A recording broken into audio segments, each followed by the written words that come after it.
EVP Trade and Convention Center, Chennai. The biggest event destination now open for booking with 8,000 plus parking. Contact 85258 media உங்கள் கனவா? 100% internship and placement assistance உடன் Pondy school of ஜேர்னலிசமின் short term கோர்ஸில் உடனே சேர கால் 73382424. இப்போ அடுத்த கட்டமாக வந்து அவங்க வேலை வைக்கிற குற்றச்சாட்டுகள் இது முதல்ல ஃபர்ஸ்ட் டேல இருந்தே திரு உதயநிதி அவர்கள் என்ன சொல்லிட்டு இருக்காங்கன்னா 2 முறை வந்துட்டு தேசிய கீதம் பாடப்பட்டது அப்படின்னு அதற்கான பதில் இன்னைக்கு வந்து முதலமைச்சர் கொடுத்துருக்கிறாரு. ஆனால் அதையுமே வந்துட்டு அது வேற, அது குடியரசுத் தலைவர் கலந்துக்கிட்ட ஒரு நிகழ்வு, அதனால நாங்கள் அப்போ வந்து அது மாதிரி நாங்கள் 2 முறை வந்துட்டு தேசிய கீதம் பாடப்பட்டது அப்படின்னு திருப்பியும் வந்துட்டு இதுக்கு பதில் சொல்லியிருக்கிறாரு. எதிர்க்கட்சி தலைவருக்கு புரோட்டோகால் கட்டாயமாக தெரியும் அல்லது சொல்லியிருப்பாங்க. 2வது முறை தான் அவர் எம்எல்ஏ, அதனால் வந்து அவருக்கு கட்டாயம் தெரிஞ்சிருக்கும். இல்லாட்டாலும் வந்து அவர் சொல்லியிருப்பாங்க.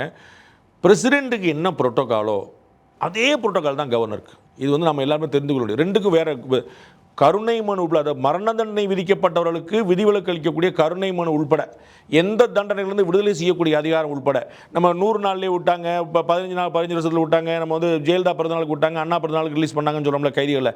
அப்படி மன்னிக்கும் அதிகாரம் உள்பட எல்லாமே கவர்னருக்கு என்ன அதிகாரமோ அதே அதிகாரம் தான் ஜனாதிபதிக்கு, குடியரசுத் தலைவருக்கு இருக்கக்கூடிய அதே அதிகாரம் அது போன்ற அதிகாரம் இல்லை, ஐடென்டிக்கல். அதே ஜூரிஸ்டிக்ஷன் மட்டும்தான் வேறு.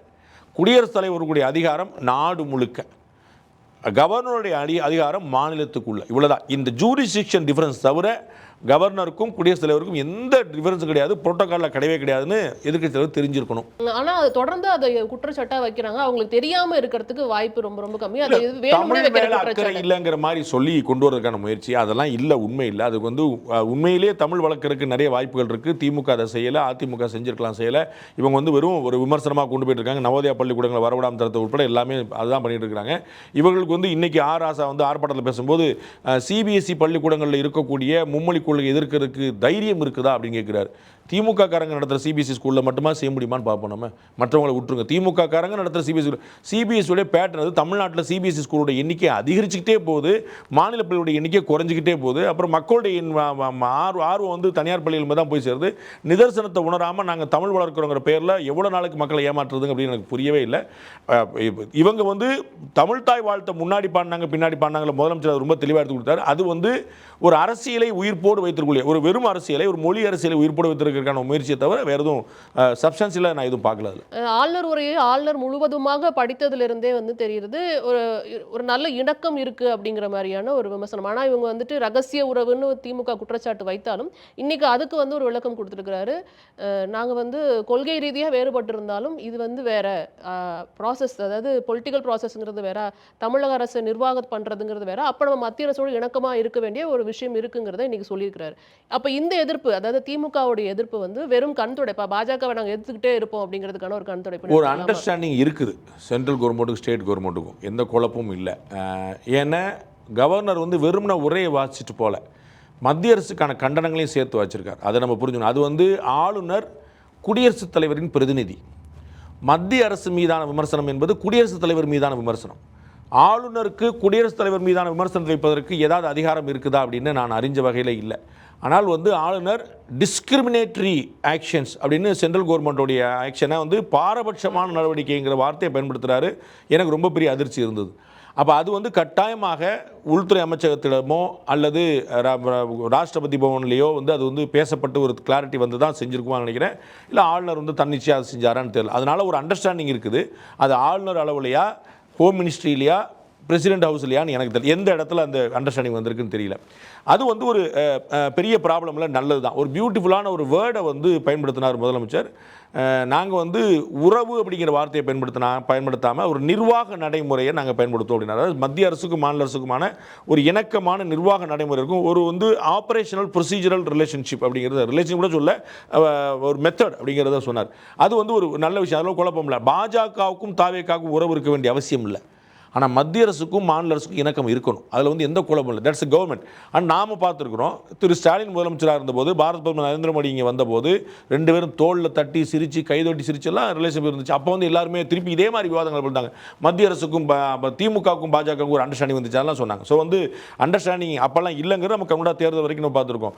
இன்றைக்குமே கூட கொள்கை எதிரி யாருங்கிற நாங்கள் தெளிவாக அறிவித்தோம் அப்படின்னு முதலமைச்சர் வந்து குறிப்பிட்டார். ஸோ பொலிட்டிக்கலாக பிஜேபி எதிர்க்கிறது சரி, கவர்மெண்ட்டாக வந்து சென்ட்ரல் கவர்மெண்ட்டை இணக்கமாக இருக்குது, சரி, அதில் வந்து குழப்பம் இல்லை. ஆனால் ஆளுநர் உரையில் இப்படி ஒரு வார்த்தை பயன்படுத்தப்படுறது எனக்கு தனிப்பட்ட முறையில் ஒரு பெரிய அதிர்ச்சி. வந்து discriminatory action of central government சொன்னது எனக்கு பெரிய ஆச்சரியமாக இருந்தது. ஏர்போர்ட்டுக்கு செல்ல வேண்டுமா? ஏர்போர்ட்டில் இருந்து சொந்த ஊருக்கு செல்ல வேண்டுமா? ஒரு வழி கட்டணம் மட்டுமே. டிராப் டாக்ஸி புக் பண்ணுங்க. டிராப் டாக்ஸி எங்கும் எப்போதும். அதில் நிறைய விஷயங்களில் வந்து அடுத்ததாக எனக்கு ஞாபகம் வருது வந்து கட்சிகள், அதாவது கூட்டணி கட்சிகளோட தொடர்ந்து விமர்சனம் இருந்துகிட்டே இருக்குது திமுக தரப்புல இருந்து. குறிப்பாக வந்து சொல்லணும்னா எங்களுடைய தயவில் தான் ஆட்சி நடத்திட்டு இருக்கீங்க அப்படின்னு எதிர்கட்சிகள் வச்சு இத்தனை நாள் விமர்சனத்துக்கு மக்களின் தயவில் தான் ஆட்சி நடந்துட்டு இருக்கு. நீங்கள் கூட்டணி கட்சிகளை விமர்சிச்சுட்டே இருக்கீங்க, அவங்க எங்களோட ஆளுங்கன்னு சொல்லிட்டே இருக்கீங்க, ஆனால் அமைச்சர் பதவி கொடுத்தா மட்டும் கதறீங்க அப்படிங்கிற விமர்சனத்தை வச்சிருக்கிறாரு. அது வந்து திமுகவுடைய தயவோடு தான் இது நடந்தது அப்படிங்கிறது உண்மை. திமுகவுடைய சம்மதத்தோடு தான் நடந்தது அப்படிங்கிறத எல்லோருமே குறிப்பிட்டிருந்தாங்க. நாங்கள் திமுக தலைவர்கிட்ட சொல்லிட்டு தான் வந்தோன்னு பலர் வந்து சொல்லியிருக்காங்க. அது வந்து திருமாவளவர்கள் சரி எல்லா இடங்கள்லையுமே வந்து ரொம்ப தெளிவாக அவங்க பதிவு பண்ணது, திமுக இதற்கு சம்மதித்தது, அவர்கள் ஏற்றுக்கொண்டார்கள். திமுக சொல்லிட்டு இன்னும் ஒரு கட்டத்தில் ஆதரவு கொடுக்குறோன்னு சொன்ன பிறகு கூட இந்த கூட்டணி கட்சிகள் எல்லாமே நாங்கள் வந்து திமுக கூட்டணியில் தொடர்கிறோம்னு சொன்னாங்க. இன்னைக்கு தேர்தல் தான் எல்லாருமே திமுக வெளியே வந்துடும் சொல்லி சொன்னாங்க, ஐயுமல் உட்பட. சண்முகம் அவர்கள் வந்துட்டு இது நாங்கள் எடுத்த முடிவுன்னு தானே அதான் இன்னைக்கு ஸ்டேட்மெண்ட். அன்னைக்கு நீங்கள் பார்த்தீங்கன்னா நீங்கள் எடுத்து பார்த்துங்க, திரு பே சண்முகமும் திரு வீரபாண்டியனும் இணைந்து கொடுக்குறாங்க. அன்னைக்கு திருமாவளவர்கள் வரதா இருந்துச்சு, வரல. அந்த பேட்டில் நாங்கள் திமுகவிடம் தகவல் சொல்லிவிட்டோம், அவர்களுடைய சம்மதத்தோடு தான் நாங்கள் இந்த கூட்டணி மாதிரி இருக்கோம். தயவுக்கும் வித்தியாசம் இருக்கு. நான் சொல்ல வரேன், அவர்களோட கூட்டணி தொடர்கிறோம் சொல்லியிருக்காங்க. நீ எடுத்து பார்த்து ஆதரவு கொடுத்த அன்னைக்கு திமுக தொடர்கிறோம் சொன்னாங்க. மக்கள் விரோத அரசாங்கத்தோட ஆக்ஷன்ஸ் ஏதாவது இருந்துச்சுன்னா நாங்கள் திமுக தொடர்ந்து போறோம், இணைந்து போறோம்னு சொல்லிருக்காங்க. அதனால அதான் உங்களுக்கு சொல்றேன், அன்னைக்கு it started like that only, அப்படிதான் ஆரம்பிச்சது. பிறகு வந்து அவங்களுக்கு சின்ன சின்ன ஐயுஎம்எல்லாம் வந்து நாங்கள் திமுகவுக்கு தான் இருப்போம், நாங்கள் தாவேக்கா ஆதரவு கொடுக்கலன்னு மறுத்தாங்க. தாவேக்காவுடைய பெயரை முதலமைச்சர் வந்து பட்டியலில் சேர்த்தார், ஐயுஎம்எல் பெயரை சேர்த்துட்டார், நாங்கள் கொடுக்கலன்னு அவங்க மறுத்தாங்க. That's how it started. Later அவங்க எல்லாருமே மாறி வந்துட்டாங்கன்னு பார்க்குறோம். இப்போ கூட உங்களுக்கு தெரியும், ஐயுஎம்எல் வந்து திமுக விமர்சனம் பண்ணக்கூடாது அப்படிங்கிற ஒரு ஸ்டேட்மெண்ட்லாம் கொடுத்தாங்கன்னு பார்த்தோம்.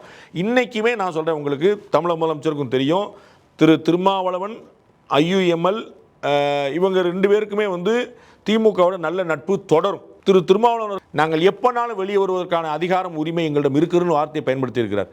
நாங்கள் வந்து இந்த ஆட்சிக்கு கொடுத்துருக்கூடிய ஆதரவு நிபந்தனையற்ற ஆதரவு இல்லைன்னு சொல்லியிருக்காரு. எங்களுடைய ஆதரவு இருக்குது, நாங்கள் கொடுத்துருக்கோம், நாங்கள் எப்போனா வெளியே வந்துருக்காங்க. ஸோ டிஎம் கேட்ட ஒரு லகான் இருக்குது அப்படின்னு நான் அறிகிறேன். இதில் என்ன நான் கேட்குறேன்னா, தயவுங்கிற வார்த்தை வந்து இங்க எப்படி கரெக்டா இருக்குங்கிறது தான் கேட்குறேன். ஏன்னா இப்போ வந்து பேஷண்முகம் அவர்கள் வந்துட்டு முதல் நாள் திரு ஸ்டாலின் அவர்கள் நீங்க போறதுன்னா அப்படியே போயிருங்க, இந்த பக்கம் வரக்கூடாதுங்கிற வார்த்தையை திரு ஸ்டாலின் அவர்கள் பயன்படுத்தி இருந்தாருன்னா இது இன்னும் தாமதமாக இருக்கும். இல்லை, நீங்கள் சொல்கிறத நான் ஏற்றுக்கிறேன். ஆனால் அவர் சண்முகம் என்ன சொன்னார்னா, இது நீங்கள் எடுத்த முடிவான்னு கேட்டால் நாங்கள் எடுத்த முடிவு, இது யார் இல்ல அன்னைக்கு வந்துட்டு சண்முகம் அவர்களும் வீரபாண்டியன் அவர்களும் சேர்ந்து கொடுத்த நேர்காணல்ல, அதாவது தாவேக்கா ஆட்சி அமைக்கிறதுக்கு முன்னாடி நிபந்தனையற்ற ஆதரவு தரோம், இது நாங்க எடுத்த முடிவு, இதுதான் திமுக எந்த முடிவு இதுல எடுக்கலங்கிறத அவர் சொல்லியிருந்தாரு. அதை இன்னைக்கு சட்டமன்றத்துல வந்து பதிவு பண்ணியிருந்தாரு. திமுக தலைவர்கிட்ட நாங்க சொன்னோம், அவங்க வேறு வாய்ப்பு பற்றி பேசுனாங்க, இல்லைன்னு சொன்னோம். அமைச்சர்கள் பங்கேற்க உட்பட பல விஷயங்கள் நாங்கள் பேசணும் அப்படிங்கிறத ரொம்ப தெளிவாக நாங்கள் உள்ளே உட்காந்து பேசணும்னு திரு திருமாவளவர்கள் திரு சண்முகம் ரெண்டு பேருமே பதிவு பண்ணியிருக்காங்க. நீங்கள் எடுத்து பார்த்துங்க. அதில் தயவுங்கிற வார்த்தையை உங்களுக்கு உறுத்த வேண்டிய அவசியம் இல்லை.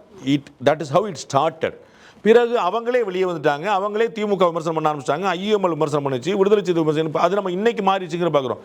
But that is how it started. DMK குடைச்சல் கொடுத்துருந்தா இன்னும் தாமதமாக இருக்கும். திமுக வந்து ஒரு ட்ரை பண்ணிச்சு, உங்களுக்கு தெரியும், எல்லாருக்கும் தெரியும், நம்ம பதிவு பண்ணியிருக்கோம். அதிமுக திமுக தயவு ரெண்டு பேரும் அண்டர்ஸ்டாண்டிங் பற்றி யோசிச்சாங்க, திருமாவளவன் முதலமைச்சராக பற்றி 2-3 வாய்ப்புகள் யோசிச்சாங்க. அது முடியலோடனே திமுக சரிங்க நீங்கள் அப்படியே போயிருங்க அப்படின்னு சொல்லிட்டு விட்டாங்க. அது இல்லைங்க, போகக்கூடாதுங்க, போட்டால் ஒரு நாளைக்கு உங்களுக்கு அலைன்ஸ் கிடையாதுங்க அப்படிங்கிற இன்னைக்கு திமுக எடுத்த ஸ்டாண்ட் அன்னைக்கு எடுத்திருந்தாங்கன்னா இன்னும் ஒரு 2 நாள் அவங்க யோசிச்சிருப்பாங்க. நம்ம வந்து அப்போ சரியாயின திமுகவுடைய கூட இருந்தோன்னு ஒரு பெரிய அண்டர்ஸ்டாண்டிங் வேணும். 2017 அவங்க இணைஞ்சு பயணிக்கிறாங்க, கிட்டத்தட்ட 10 வருஷம் பண்ணிக்கிறாங்க, ஒரு 4 தேர்தல் பயணிச்சிருக்காங்க. அதனால் அந்த உறுத்தல் இருந்திருக்கும். திமுக வந்து பரவாயில்லைங்க, உங்களுக்கு என்ன சரின்னு தோணுதோ செய்யுங்க அப்படின்னு சொல்லி ஒரு க்ளீன் ஷீட்டு கிரீன் சிக்னல் கொடுத்தாரு. அதனால தான் அது ஈஸியாச்சு.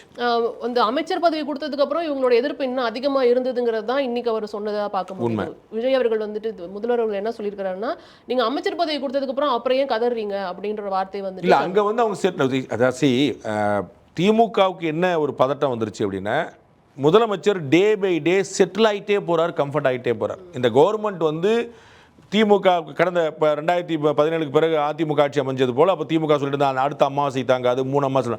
அது மாதிரி இவங்களுக்கு வந்து ஒன்றுமே தெரியாது நினச்சிட்டு இருந்தாங்க. ஆனால் இவங்க வந்து அதிமுகலேருந்து ஒரு 25 எம்எல்ஏக்களை தனியாக பிரித்து உட்கார வச்சது. முந்தானேத்து கூட வெளிநடப்பு பண்ணும்போது அதிமுக தனியாக வெளிநடப்பு பண்ணிட்டாங்க. 4 சட்டமன்ற உறுப்பினர்கள் வந்து நத்தம் விஸ்வநாதன் உட்பட வேலுமணி உட்பட 4 பேர் வெளியில் போலங்கிறது இது மாதிரிலாம் ஒரு பெரிய பிரில்லியண்டான இதெல்லாம் கவனிக்கிறாங்கல்ல அவங்க திமுக. என்னப்பா பயங்கரமான சிவி சண்முகம் அந்த பக்கம் போயிடுவார் போல எதிர்பார்க்கப்படுது. விஜயபாஸ்கர் என்னைக்கு போகிறாரு தான் காத்துட்டு இருக்காங்க. அப்போ ஏற்கனவே 4 சட்டமன்ற உறுப்பினர் ராஜினாமா பண்ணிட்டாங்க, 5வது சட்டமன்ற உறுப்பினர் ராஜினாமா பண்ணிட்டார். எனி டைம் வந்து அவங்க போய் சேருவாங்க அப்படின்னு பார்த்து இது எல்லாமே அவர் வந்து ஸ்டெபிலைஸ் பண்ணிட்டே போறாருங்கிற பார்க்குறாங்க. அமைச்சர்கள் அங்கம் கொடுத்தது மூலமாக இன்னும் ஸ்டெபிலைஸ் பண்ணுறாங்க பார்க்குறாங்க. அப்போ வந்து இப்போ வந்து ஒரு 2-3 சீட் சர்ப்ளஸ் இருக்குது. இன்னும் நடக்க போகிற 5 சட்டமன்ற தேர்தல் முடிவுகளையும் ஜெயிச்சிட்டாங்க அப்படின்னு சொல்லி சொன்னால் அது வந்து அவங்களுக்கே சொந்த பலம் வந்துடும். ஒரு 10 சீட்டு இது மாதிரி ஒரு பை எலெக்ஷன் வந்து 10லையுமே தாவக ஜெயிச்சிருச்சுன்னா இந்த கூட்டணி கட்சியோட தயவோடுங்கிறதே இல்லாமல் போயிடும். சொந்தமாகவே 118-120 வந்து நின்றும். அதனால் அதை நோக்கி தான் 107 அவங்க கையில் தாவேக்கா கையில் இருக்குது. ஒரு 10 வந்துருச்சுன்னா 117-118 சொந்தமாக வந்து நின்றும். அது ஸ்டெபிலைஸ் பண்ணுற அளவுக்கு கொண்டு வர நல்லதான். அது பண்ணிகிட்டே இருக்கிறாருங்கிறத திமுக அவதானிக்குது. அப்போ என்னடா இவர் வந்து daily day by day strengthen பண்ணிக்கிட்டே போறாருன்னு பார்க்கறனால தான் அந்த பதட்டம் வருது. அதனால தான் அவங்க கூட்டணி கட்சிகளை சீன்றாங்க. கூட்டணி கட்சிகள் இதுக்கு பதில் சொன்னால் இன்னும் பெட்டராக இருக்கும்னு நினைக்கிறேன். நிச்சயமா. இப்போ நேற்று வந்து பேசும்பொழுது வந்துட்டு அறநிலையத்துறை சம்பந்தமான நிறைய விஷயங்கள் விவாதிக்கப்பட்டது. அதில் குறிப்பாக வந்து கோவிலுடைய அந்த நிதி வந்துட்டு கோவில் செலவுகள் கோவிலுக்கான செலவுகளுக்கே வந்து பயன்படுத்தப்படும் அப்படின்ற மாதிரியான ஒரு ஸ்டேட்மெண்ட் வந்து ஆளுநர் உரையில் இருந்ததை அதை வந்து விவாதத்துக்கு எடுத்துக்கிட்டாங்க. அதுக்கு வந்து விளக்கமும் கொடுத்துருந்தாங்க. அந்த விளக்கத்தை நீங்கள் எப்படி பார்க்குறீங்க? ரொம்ப வரவேற்க வேண்டிய விஷயம். அவருக்கு வந்து எப்படிப்பட்ட புரிதல் இருக்குன்னு எனக்கு தெரியல. அது இனிமேல் தான் அந்த இஷ்யூ பெஸ்ட்டாக பார்க்கணும். ஆனால் கோவில் நிதி கோவிலுக்கே அப்படிங்கிறது ரொம்ப முக்கியமான ஒரு வாசகம். அது வந்து அதை தான் நாங்கள் வந்து டே 1லேருந்து வலியுறுத்திட்டே வரோம். அதான் எல்லாருடைய எதிர்பார்ப்பு. ஏன்னா சர்ச்சுக்கு ஒரு ஃபண்டை நீங்கள் கை வைக்க முடியாது, நீங்கள் கொடுத்து தான் ஆகணும், வாங்க முடியாது. மாஸ்க்குக்கு நீங்கள் மசூதிக்கு நீங்கள் ஒரு ஃபண்டை கொடுத்தானும் வாங்க முடியாது 1 ரூபாவோட. ஆனால் கோயிலில் இருக்கக்கூடிய நிதியை நீங்கள் வந்து பயங்கரமாக வாங்குறீங்க. அதை வந்து கமிஷனர் ஃபண்டு, காமன் குட் ஃபண்டுன்னு வேறு பேரில் மாற்றுறீங்க. அதிகாரிகளுக்கான காரு, அவர்களுக்கான ஸ்நாக்ஸு, திரு டிஆர் ரமேஷ் போல், திரு ரங்கராஜ நரசிம்மன் போல் பலர் வந்து இதை வெளிப்படுத்தியிருக்காங்க, எக்ஸ்போஸ் பண்ணியிருக்காங்க. கோயிலுடைய லேண்டை வந்து முறையற்ற முறையில் எடுத்து அதில் கலெக்டர் அலுவலகம் கட்டுறேங்கெல்லாம் சொல்லி அவங்க கோயிலுடைய அறங்காவலர்களை இல்லாமல் பண்ணி 1,00,000 ஏக்கருக்கு மேலே காணாமல் பண்ணி பெரிய பெரிய கோயில்களில் பெருமாள் சுவாமி அம்பாளுடைய திருமேனிகள்லாம் காணாமல் பண்ணி அவ்வளவும் பண்ணி அதை பற்றின எந்த கவலையுமே படாமல் சும்மா உட்காந்து அரசு நான் வந்து மல்டி லெவல் கார் பார்க்கிங் பண்ணுறேன், இத்தை பண்ணுறேன், அத்தை பண்ணுறேன்னு சொல்லிட்டு கோயில் நிதியையும் கோயில் இடத்தையும் மிஸ்யூஸும் அப்யூஸும் பண்ணிக்கிட்டு இருந்தாங்க கடந்த ஆட்சிகளில். அது பண்ண மாட்டேன் அப்படிங்கிறதே முக்கியமான விஷயம். ஏன்னா ஒரு தானம் கொடுக்குறவர் மூலமாக தான் ராஜாக்கள் காலத்துலேருந்து முந்தானத்து வரைக்கும் ஒரு முக்கியமான அதிகாரி என்ன சொல்லியிருந்தார். ஒரு அம்மா நடந்த சம்பவம், ஒரு அம்மா ஒரு மஞ்ச பையில் அள்ளி கொடுத்து நகையை வந்து ஒரு வச்சுட்டு இருக்காங்க. ஒரு சாதாரண புடவை கட்டி வந்துட்டு இதை அப்படியே கொடுத்து நான் காசிக்கு போகிறேன், நான் கடைசி காலத்து அங்கே தான் இருக்க போகிறேன், என்னுடைய நகை நட்டுலாம் சாமி கொடுக்க போகிறேன், இது எழுதிக்கங்கன்னு அவங்க வந்து பிறகு அதை வீடியோ எடுத்து அதை ரெக்கார்ட் பண்ணி எல்லாம் இது வந்து ஒரு 10 வருஷத்துக்கு முன்னாடி நடந்த சம்பவம். அந்த அம்மா வந்து நகையை வந்து கோயிலுக்கு வந்து கொடுத்து சிவனுக்கு கொடுத்துருங்க, அவனுடைய பிள்ளை நான், அவனுடைய காசு இது மொத்தம் கொடுத்துருங்கன்னு அது வந்து ஒரு 100 பவுனாவது இருக்கும். அந்த நகையை அப்படியே கொடுத்து மஞ்சள் பையில் கொடுத்து அவங்க வீடியோ ரெக்கார்டு எடுத்து அதுக்கப்புறம் எழுதி வச்சு பார்த்து நீங்கள் நிதானமாக தான் கொடுக்குறீங்களா, தெளிவாக தான் கொடுக்குறீங்களா, வேறு யாரும் இன்ஃப்ளூயன்ஸ் பண்ணாங்களா அப்படின்னு எல்லாம் உங்கள் நகை தானே எல்லாம் கேட்டு வச்சு பாருங்க பண்ணாங்க. ஏன் அந்த அம்மா கஜானா கொடுக்கல? ஏன் அந்த அம்மா வந்து ஒரு அனாதை ஆசிரமத்துக்கு கொடுக்கல? ஏன் அந்த அம்மா கலெக்டர்கிட்ட போய் கொடுக்கல? அப்போ அந்த அம்மா கொடுத்ததுடைய நோக்கம் கோவிலுக்கு போகணுங்க, அது சிவனுடைய சொத்து அப்படின்னு. அப்போ பெருமாளுக்கு கொடுக்கணும்னு சொல்லி கொடுத்தது. அப்போ அந்த எண்ணத்தோடு அவங்க இருக்கும்போது நீங்கள் யார் அது வந்து மற்ற பயன்படுத்தலாம்? அப்போ நீங்கள் என்ன பண்ணிட்டு இருப்பீங்க? அரசாங்கம் வந்து கோயிலுடைய காசை தான் ஆட்டைப்பட்டு செய்யுமா? அரசாங்கத்தில் நலத்திட்டம் வந்து அரசாங்கத்தில் காசு யார் தடுக்கிறா? நீங்கள் எப்படி அதை தலையிட முடியும்? அது வந்து அந்த கோயிலுடைய சொத்து இன்னொரு கோயில் கூட கொடுக்க முடியாது. அந்த கோயிலோட சொத்தை நீங்கள் பொது பயன்பாட்டுக்கு இல்லை, இன்னொரு கோயில் அது அந்த கோயில் வளர்ச்சிக்கு தான் கொடுக்க முடியும். நீங்கள் திருப்பதி பெருமாள் கோயில் இருக்குது, அங்கே வந்து நிறைய சர்ப்ளஸான நிதி சாமி புண்ணியத்தில் கிடைக்குது. அதுக்கப்புறம் என்ன பண்ணுறாங்க? ஊரா திருப்பதி வெங்கடாச்சலபதி திருக்கல்யாணம் தான் பண்ணுறாங்க, ஊரா திருப்பதி பெருமாளுடைய கோயில் தான் பண்ணுறாங்க, திருப்பதி மாதிரி ரிப்ளிகா பண்ணுறாங்க. அப்போ திருப்பதி பெருமாள் ஜம்மு காஷ்மீர் வரைக்கும் பிளான் பண்ணி வச்சுருக்காங்க. இப்போ அப்போ திருப்பதி பெருமாளை எல்லா இடத்துக்கும் கொண்டு போகிறது தான் திருப்பதி தேவஸ்தானத்தோடைய வேலையாக இருக்கணும். அவங்க வந்து நான் அத்தை பண்ணுறேன் இதை பண்ண எப்படி சொல்லுவீங்க நீங்கள்? அங்கே தான் 1008 சர்ச்சைகள் வருது. அது மாதிரி நீங்கள் வேற எங்கேயா பண்ண முடியுமா? அந்த வகையில் ஆளுநர்கள் சொல்லப்பட்டதும் அமைச்சர் அதற்கு பிறகு விளக்கம் கொடுத்ததும் 500 பேர் கூட போகாத ஒரு கோயிலுக்கு வாசலில் மல்டி லெவல் கார் பார்க்கிங் என்ன? இவங்க அதுவும் அடிப்படை வசதி தான் அப்படிங்கிறது தான் அவங்களுடைய கிளைம். யாருடைய அடிப்படை வசதி? அரசாங்கத்துடைய அரசாங்கம் செய்ய வேண்டிய அடிப்படை வசதி நீங்கள் செய்யுங்க, மறுக்கலை செய்யுங்க. நீங்கள் வேணும் தான் சொல்கிறேன். சென்னை முழுக்க வந்து ஒரு 1000 மல்டி லெவல் கார் பார்க்கிங் தேவைப்படுது, வேணும் தான் நீங்கள் செய்யுங்க. அதனால் ஏன் இடத்த எடுத்து கொடுக்குறது? உங்கள் இடத்த எடுத்து கொடுங்க. தமிழ்நாட்டில் திமுக காரங்க கட்சிக்காரங்கள்ட்ட வந்து 1 ஏக்கர் லேண்ட் கூட இல்லையா? அதிமுக காரங்க கட்சிக்காரங்கள்ட்ட 1 ஏக்கர் கூட இல்லையா? எல்லாருமே ஏழை மக்களாக இருக்கிறாங்களா? எல்லாருடைய லேண்டை எடுங்க, அதில் மல்டி கார் பார்க் பண்ணுங்க, வாடகை கொடுத்துருங்க, லோனாக கொடுத்துருங்க, என்னத்தை கொடுத்துருங்க. ஏன் கோயில் லேண்ட் எடுக்கிறீங்க? முன்னாள் அமைச்சர் பெருமக்கள் அத்தனை லேண்ட் எடுத்துருங்க. ஒரு ஏடிஎம்கே டிஎம்கே ஒருத்தர் விடாது. அங்கே கார் பார்க்கிங்காக கட்டிக்கங்க. அண்ணன் சேகர் பாபுக்கு வந்து ஒரு சென்ட் நிலம் கிடையாதா? அவருடைய நிலத்தை கொடுக்கட்டும், அது கார் பார்க்கிங் கட்டிக்கங்க. ஆனால் அவங்க ஆட்சி காலத்தில் தானே வந்து 2000 ஏக்கருக்கு மேலே வந்து மீட்கப்பட்டதுங்கிறத கிளைம் பண்ணுறாங்க. 100 முறை நான் சொன்னேன், இன்னைக்கு வரைக்கும் பதில் சொல்ல. மாண்புமிகு அமைச்சர் வந்து அவர் இன்னைக்கு அறநூத்தில் வந்து கொடுத்துரு அமைச்சர் அவர்களாக அதை கொண்டு வரணும். என்ன நாங்கள் மீட்டோம் நாங்களே, ஆட்டை போட்டிருந்தது யாரு? நீ திருடன நகை மீட்டோம் சொல்லிட்டீங்க, மீட்கப்பட்டது ஒரு கணக்கு. திருடனது யாரும் தெரியணும்ல, அது இது வரைக்கும் சொல்லியிருக்காங்களா? ஒருத்தர் ஜெயிலுக்கு போயிருக்காங்களா? இந்த நிலத்தை ஆக்கிரமித்திருந்தவர்கள். சரி, இது வரைக்கும் ஆட்டை போட்டிருந்தாங்களே, வாடகை வாங்கியிருக்கீங்களா? குத்தகை வாங்கியிருக்கீங்களா? அப்போ ஒருத்தன் 15 வருஷமா ஒரு லேண்ட் ஆட்டை போட்டு உட்காந்துருக்கான், கோயில் லேண்டு. காசும் கொடுக்கல, வாடகையும் கொடுக்கல, குத்தகையும் கொடுக்கல. 15 வருஷம் கழிச்சு நீங்கள் எடுத்துட்டீங்க. அந்த 15 வருஷமா ஆட்டை போட்டிருந்தது யாருன்னு சொல்ல, அவனை ஜெயிலுக்கு அனுப்பல, அவன்கிட்ட அபராத தொகையும் வாங்கலை. இது என்ன மீட்கிறதா? அண்டர்ஸ்டாண்டிங்கா? நீங்கள் திருடு போன நகை மீட் அப்படி தான். திரு செந்தில் பாலாஜி என்ன சொன்னார்? ஆமாங்க, நாங்கள் வேலைக்கு காசு வாங்கினோம், சாரிங்க, திருப்பி கொடுத்துட்டோம். ஒத்துக்கிடுவாங்களா? இது ஏற்கக்கூடியதா? சென்னை உயர்நீதிமன்றம் ஏற்றுருச்சு. இதை எப்படி நான் வந்து திருடன பொருளை திருப்பி கொடுத்துட்டேங்க, வாங்கின லஞ்சத்தை திருப்பி கொடுத்துட்டேங்க, அப்படி பண்ண முடியுமா? அப்போ வந்து நான் லேண்டை மீட்டுட்டேன், ரைட் இல்லை, யார்கிட்ட வந்து மீட்டிங்க சொன்னீங்களா? அது மீட்கப்பட்டவங்களை ஆக்ஷன் சொன்னீங்களா? திரு சேகர் பாபு சொல்லட்டும், நான் 1000 ஏக்கர் 1000 கோடி மதிப்புள்ள சொல்றாருல, அடுத்த வார்த்தை சொல்ல மாட்டேன், எந்த பிரஸ் மீட்லையும் சொன்னதில்லை. அதை வந்து இன்னைக்கு இருக்கக்கூடிய அமைச்சர் பெருமக்கள் அரசாவது வந்து சேர்ந்து அந்த பழைய ஆட்டை போட்டவங்க மேலே ஆக்ஷன் எடுத்து அவங்களுக்கு வந்து ஒரு கடுமையான நடவடிக்கை எடுத்தாங்கன்னா நாளை கை வைக்கிறதுக்கு ஒரு அச்சம் வரும். திமுக ஏற்றுக்கொண்ட தகவலை சொல்றேன். சேலம் பக்கத்தில், தருமபுரி பக்கத்தில் கிட்டத்தட்ட 200 ஏக்கருக்கு மேலே லேண்டு, கோயிலுடைய லேண்டு, அதில் குவாரி பண்ணிட்டு இருக்காங்க. குவாரி பண்ணி அசஸ் பண்ணி உயர்நீதிமன்றத்தில் வாக்குமூலம் கொடுக்குறாங்க. அதன் மூலமாக 200 கோடி ரூபாய் மதிப்புள்ள கனிமங்கள் எடுக்கப்பட்டு தமிழ்நாடு அரசு கொடுத்த வாக்குமூலம். 200 கோடி ரூபாய் யார் சொத்து? கோயில் சொத்து இல்லையா? அந்த கோயிலுக்கு 200 கோடி ரூபாய் கிடைச்சிருந்தா ஆட்டை போட்டாங்களா? அவங்க ஜெயிலுக்கு போனாங்களா? அரசாங்கம் ஒப்புதல் வாக்குமூலங்க. சேலம் பக்கத்தில் செக் பண்ணி பார்த்துங்க. 200 கோடி ரூபாய் கோவில் நிலத்தில் குவாரி ஆட்டை போட்டிருக்காங்க. 200 கோடியாக மீட்டிங்களா? அவர் போனவர் ஜெயிலில் வச்சிங்களா? அவர் மேலே ஆக்ஷன் எடுத்தீங்களா? இல்லாட்டி போய் வேறு ஏதாவது கமிஷனுக்கு போயிருச்சா? கேள்வி வருமா வராதா? ஸோ நேற்று நடந்த விவாதத்தை பற்றி பேசிகிட்டு இருக்கோம். நிறைவாக இதோட முடிக்கும்னு நினைக்கிறேன். அதில் வந்துட்டு தொழில்துறை சம்மந்தமான விவாதம் வந்துட்டு நடைபெற்று இருந்தது. ஆனால் வெளியில் வந்து தான் வந்துட்டு அமைச்சர் கீர்த்தனா வந்துட்டு ப்ரெஸ் மீட்டில் தான் வந்துட்டு அதுக்கு பதில் சொன்னாங்கிறத பார்க்க முடியுது. இதுவும் வந்து அரசாங்கத்து மேலே தொடர் குற்றச்சாட்டாக இருக்குது. இவங்க ஆட்சிக்கு வந்ததுக்கப்புறம் வந்துட்டு முதலீடுகள் எல்லாமே ஆந்திரா பக்கம் போயிடுச்சு அப்படிங்கிற ஒரு பொதுவான குற்றச்சாட்டை வச்சுட்டு இருக்காங்க. அதில் மஷகண்டாகு, ராயல் என்ஃபீல்டு, ஒசூர் விமான நிலையம் இது எல்லாமே அடங்குங்கிறத பார்க்க முடிஞ்சது. அதை பற்றி நான் பேசுகிறேன். ஒசூர் விமான நிலையத்தில் சென்ட்ரல் கவர்மெண்ட்டுக்கே ஒரு ரிசர்வேஷன் இருக்குன்னு நினைக்கிறேன். பெங்களூர் டு ஒசூர் 1 மணி நேரம் தான் அப்படிங்கிறனால நம்ம வந்து ஒரு இன்னொரு பண்ண முடியாது அப்படின்னு அவங்க புரிஞ்சுக்கிறாங்க. ஏன்னா விமான நிலையத்துக்கு எவ்வளோ தூரம் கேப் இருக்கணும்னு சேலத்துலேயுமே ஒரு விமான நிலையம் இருக்குது, அது இன்னும் டெவலப் பண்ணுறக்கான்னு பார்த்துட்டுருக்கான்னு பார்க்குறோம். ஸோ வந்து அதில் ஒரு சென்ட்ரல் கவர்மெண்ட்டுக்கு இருக்குன்னு நினைக்கிறேன். அதனால போயிடுச்சு அப்படின்னு நம்ம சொல்ல முடியாது. 40 நாளில் இந்த அரசு வந்து ஒருத்தரை பார்த்துட்டு இவங்க கமிஷன் கேட்டாங்கன்னு ஓடி போயிட்டாங்கன்னு நம்ம பார்க்கல. மாறாக கடந்த ஆட்சி காலங்களில் என்ன காரணத்துக்கு நாங்கள் வெளியே போனோம் ட்வீட்டே போட்டிருக்காங்க நிறுவனங்கள். நாங்கள் என்ன காரணத்துக்காக வெளியே போனோம்னு சொல்லிட்டு இந்த குற்றச்சாட்டாகவே வச்சுட்டு போயிருக்கிறாங்க. அதை யாருமே பேச தயாராக பார்க்குறோம். 40 நாளில் ஒரு நிறுவனம் வெளியே போயிருக்கும் இந்த ஆட்சினால் அப்படின்னு நான் நம்பலை.